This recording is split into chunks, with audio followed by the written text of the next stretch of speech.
Backpacking can suck if you don't fix certain problems. When you're placing your tent, don't just place your tent anywhere. Consider wind, potential rain flow. Is the ground hard? Are there sticks poking up? Is there an anthill near?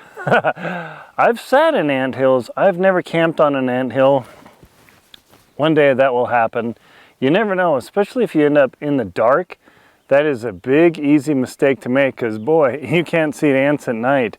But when you're completely covered in them, crawling all over you at 2 a.m., yeah, that would suck.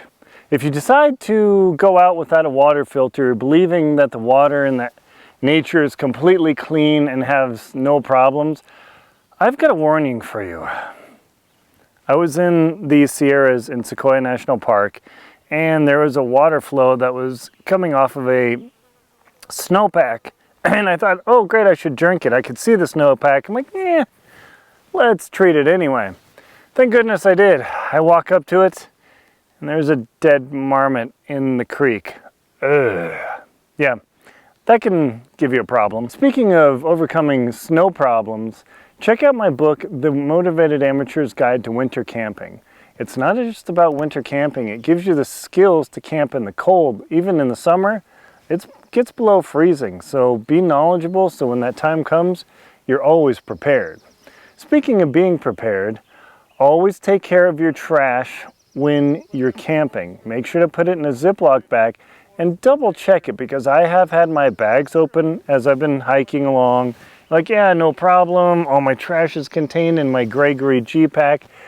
And then it's not. And I open it and chocolate's oozed all over the place. And I've got slime from a bar. Yeah, that was an awesome experience. One of the challenges with choosing a campsite too is how close are you to water? Because usually when you make dinner at night, you're going to have to use water for your freeze-dried food. And no problem, right? But what happens if you burn through all that water and the next morning you only have half a liter left and you have 3 or 4 miles to your next water source or 5 kilometers? What are you going to do?